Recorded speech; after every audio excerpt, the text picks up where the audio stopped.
She had not lost in 9 years and 41 fights, and the man she pulled from the crowd weighed 135 pounds. 40,000 people watched her choose him. The choosing took 11 seconds. What happened after the choosing took less than 3. The Lumpini boxing complex in Bangkok in the summer of 1971 smelled the way it always smelled on a Saturday night. Tiger balm, cigarette smoke, the wet heat that came off 40,000 bodies packed into a space designed for 20,000, ceiling fans running at maximum speed and moving nothing.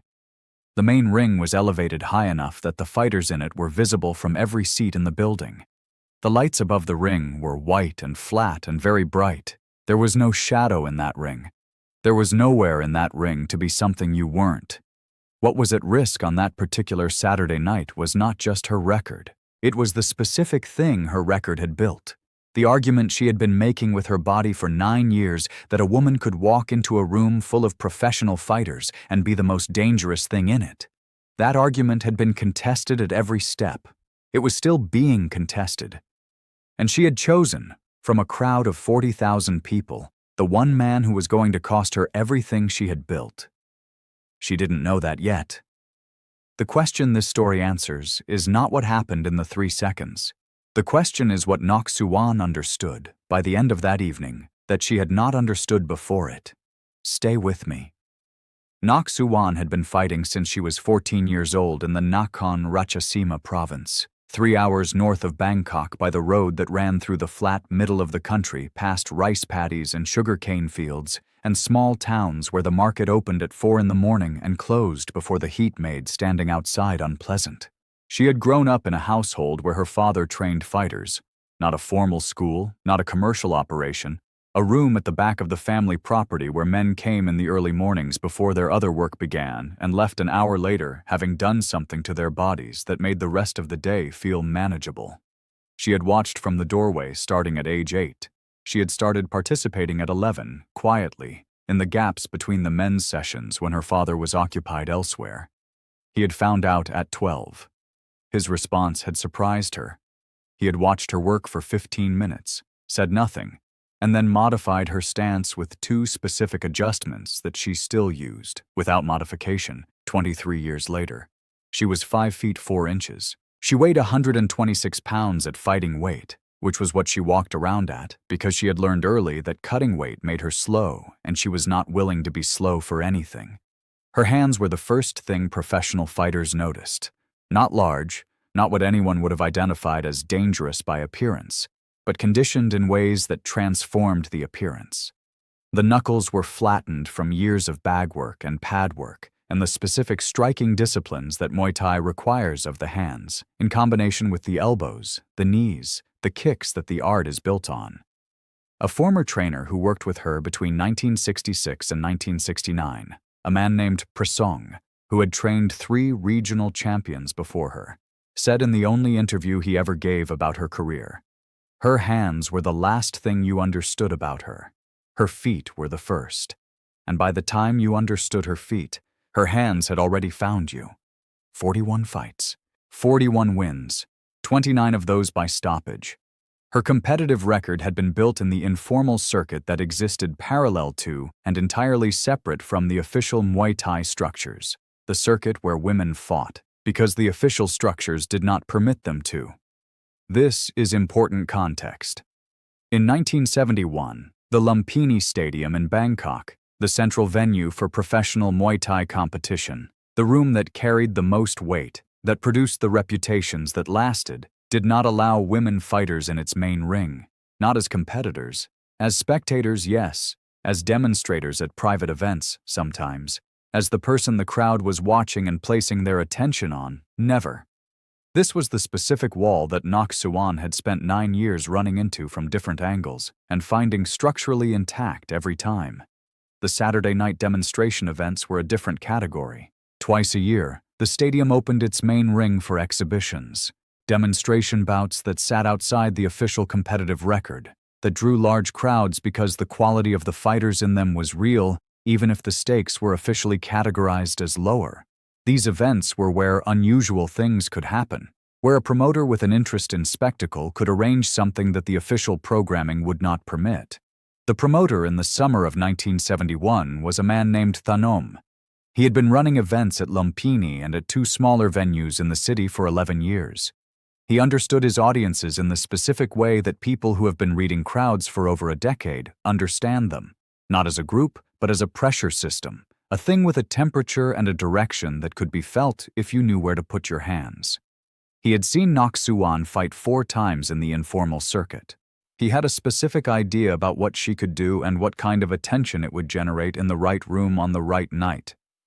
His idea was this: bring her to Lumpini for the summer exhibition.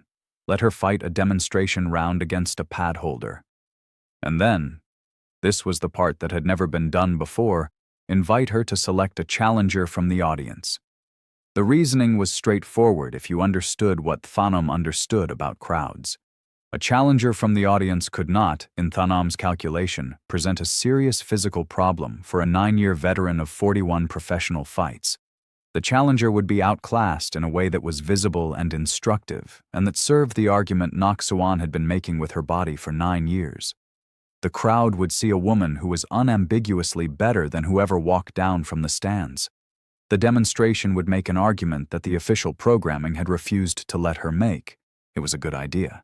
Thanom had been running events for 11 years. He knew how crowds worked. He knew how challengers from audiences worked. He had not accounted for one specific variable. He had not accounted for who was sitting in the 3rd row of the East Stand that Saturday night in Bangkok, watching the preliminary bouts with the specific quality of attention that people who understand what they are watching bring to things other people watch without comprehension. He had not accounted for the fact that a 135-pound man from Hong Kong, in Bangkok for a film production that would not begin official shooting until later that year, had paid for a seat at Lumpini Stadium on a Saturday night because he had heard about the fighters there and wanted to see them for himself. He had not accounted for Bruce Lee. Actually, I need to go back. Because what I just told you about Thanom's plan is accurate, but it's not quite the full picture of why that particular night worked the way it did. The film production context matters here, and I buried it. By the summer of 1971, Bruce Lee had been in negotiations with Golden Harvest for months. The Big Boss, the film that would change everything, that would release in Hong Kong on October 31st of that year and produce a response that nobody in the film industry had predicted, was already in production. He had been in Pak Chong, Thailand for the location shooting.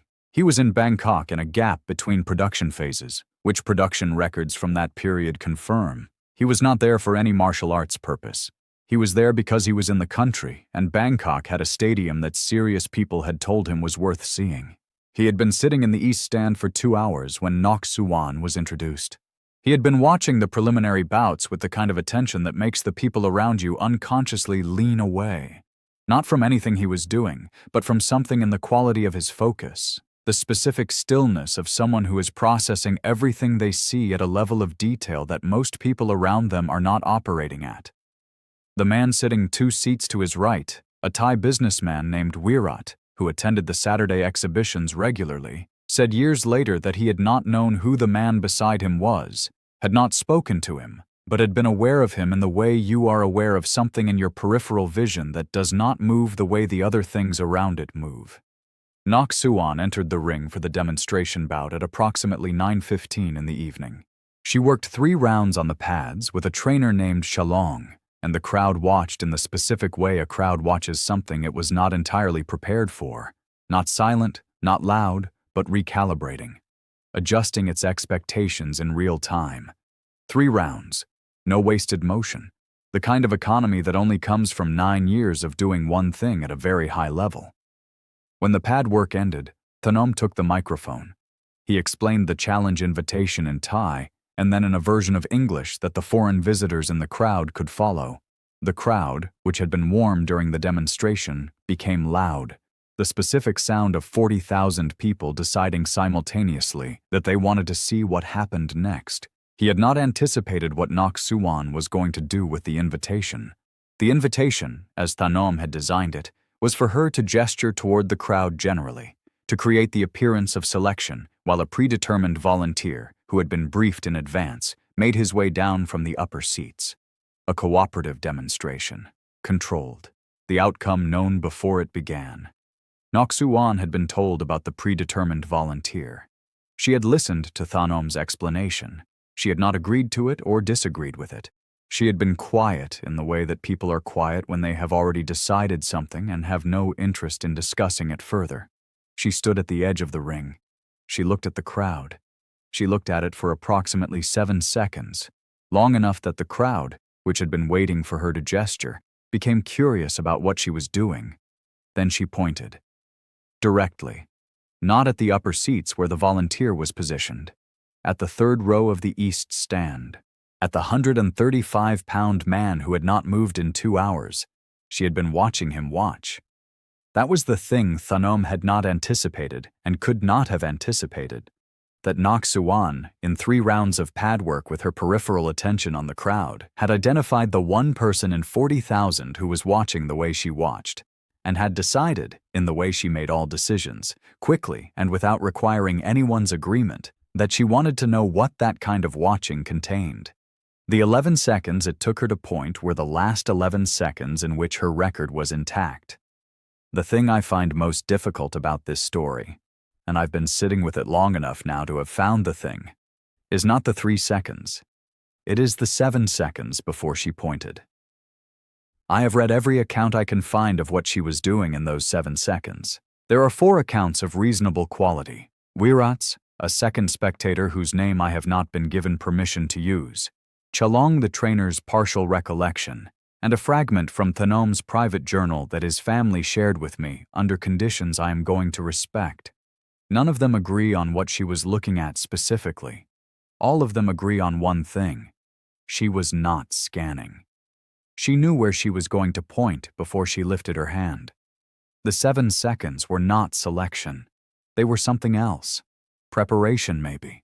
Or the specific kind of pause a person takes when they understand what a choice is going to cost and choose it anyway. I don't know how to explain that from the outside. I'm not sure it can be explained from the outside. What I know is that she pointed at a man who had spent 15 years developing a system of movement and response that had no name yet. He was in the process of formalizing Jeet Kune Do as a philosophy rather than a style at precisely this period of his life. The back injury of 1970 that had put him on his back for months, having produced, in the enforced stillness, ideas about efficiency and economy, and the elimination of everything in movement that was not necessary. She had watched him watch for 2 hours and had identified something in the quality of that watching that she recognized. She had decided to find out if what she recognized was what she thought it was. She found out in 3 seconds. Here is where the accounts split in ways I cannot fully reconcile, and I want to be honest about it. What is confirmed? She descended from the ring to the floor level when he did not immediately come to the ring. She met him at the base of the east stand steps. They had a conversation that lasted, depending on the account, between 40 seconds and 2 minutes. Nobody recorded this conversation. Chalong, who was the closest person to it, heard fragments. He said later that she spoke in Thai, and the man responded in a mix of Cantonese and English, and that she laughed once, which surprised Chalong because she did not laugh during fights and she had not laughed once in the 3 years he had trained with her. And whatever was happening at the base of those steps, this was part of it. What happened when they both entered the ring is not in dispute. She initiated. This is confirmed by all 4 accounts. She initiated with a lead leg kick, her strongest technique, the one that had ended 11 of her 41 fights, at the level of his ribs. Not a demonstration kick, a real kick, thrown at real speed, at real power. He was not there when it arrived, not dodged, not blocked, not deflected, not there. The space he had been occupying was empty in a way that the accounts describe uniformly as wrong, as the specific sensation of something being in the wrong relationship to the laws of how large objects move through space. He had not moved backward. He had moved in a direction that the kick's geometry had not accounted for, and he had moved there before the kick completed, and his response was already in motion before the kick had finished not finding him. She was on the canvas, not hurt. That detail matters, and all 4 accounts include it. Not hurt, not held, not pinned. On the canvas in a position from which she could not have generated force in any direction that would have been useful, held there by a pressure that was precise and minimal and that communicated, without any ambiguity, that the situation had been decided. 3 seconds, from her initiation to the canvas. She lay there for a moment. Then she said something in Thai. Chalong, who heard it, did not translate it in any of the accounts I have found. He said only that it was not what he expected her to say. Bruce Lee released the hold. He stepped back. He offered her his hand. She took it.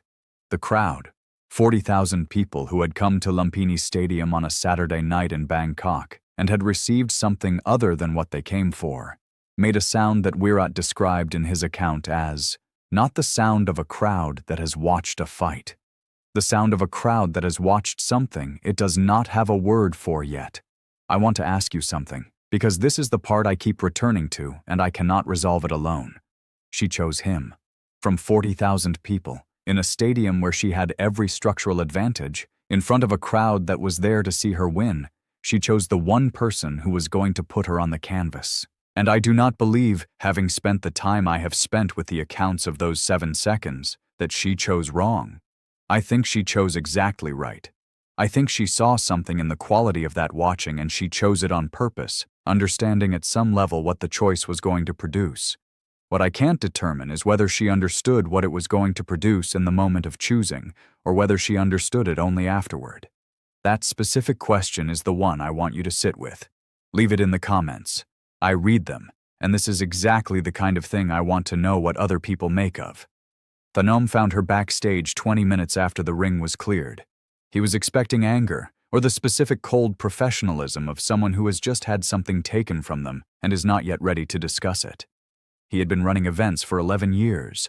He had managed the aftermath of things going wrong in every configuration he could imagine. He was not prepared for what he found. She was sitting on a wooden bench in the dressing area, still in her training clothes, with a small notebook open on her knee. She was writing. When he came in, she looked up, finished the sentence she was writing, and looked at him with an expression that he described, in the fragment from his journal that I am working from, as the face of someone who has received news that is worse than they expected and better than they feared. He asked her what she was writing. She said she was writing down what she had just learned before she forgot any of it. Thanom left. He came back 3 hours later. She was still there. The notebook had more pages filled than when he had come in the first time. He asked if she wanted to leave. She said not yet. She stayed in that dressing room until 2 in the morning. 3 months after the Saturday night at Lumpini, Naksuwan made a decision that everyone who knew her found bewildering. She stopped competing. Not retired. Stopped competing. There is a difference, and she was precise about it when anyone asked, which was not often because she did not invite questions about her choices in the way that some people invite questions about their choices. She stopped competing and she started teaching in a small facility in the Thonburi district of Bangkok that was, by the standards of formal training spaces, barely a facility at all. A concrete floor, a low ceiling, natural light from windows that did not close entirely, which meant that on rainy nights, the floor near the walls was wet, and the students trained around the wet parts without being told to. She taught 42 students over the following decade. Not simultaneously. The room held 12 comfortably, and she never went over 14 at once. But across the decade, 42 people trained under her. The names of 11 of them appear in the competitive records of Muay Thai and related disciplines between 1973 and 1987. 3 of them won regional titles. 1 of them won a national title in 1979 and dedicated the victory, publicly, to a teacher whose name most of the people in the room did not recognize. A sports journalist covering the 1979 national championship asked the winner about the dedication. The winner said, "She taught me that losing a thing cleanly is not the same as losing it, and that the most important moment in any fight is the one right after you find out you were wrong about something." The journalist, whose name I have been given, but who asked not to be included in this account, told me he had not known what to do with that quote when he first heard it. He said he had written it down because you write down things people say when they have just won a national championship, and then he said he had thought about it on and off for 20 years before he understood what it meant. He said she was describing the notebook, the thing Naksuwan was doing in the dressing room at 2 in the morning, writing down what she had just learned before she forgot any of it. That's not losing. That's the most disciplined response to being wrong that I've ever heard described. Bruce Lee left Bangkok within the week. The production timeline required it. The Big Boss began official shooting in Pak Chong the following month, the film that would open on October 31st, 1971, and produce lines around the block at every cinema in Hong Kong that ran it, and response numbers that nobody at Golden Harvest had prepared for. The work he had been building toward for years was about to become visible in ways that the years of building had not been. He did not know Nok Suwan's name when he left Bangkok. This is documented in the only reference to the Saturday night that appears in any account connected to him. A brief note in a journal kept by a member of his production team, which describes a Saturday evening at the stadium, a demonstration event, an invitation from a woman fighter that Bruce had accepted, and the outcome, which the journal records in 3 words. She was good. 3 words. From a man for whom the quality of a fighter's movement was one of the most serious subjects in existence. She was good. I do not know if she ever found out he wrote that. I do not know if she would have wanted to know. What I know is that the notebook she started in the dressing room at 2 a.m. was by her former student's account, still in her possession at the time of her death in 1994, filled by that point. She had started a second one sometime in the 1970s. The second one was not filled. She was working through it. She chose wrong from 40,000 people. She chose the one man in the stadium who was going to put her on the canvas in 3 seconds and take 41 fights of certainty with him when he left the building. She was still writing about it 23 years later. The stiffest tree is most easily cracked, while the bamboo survives by bending with the wind. She had been the stiffest tree for 9 years. In 3 seconds, she learned what bending felt like, and she spent the rest of her life teaching other people that the bending is not the loss. The bending is where you start.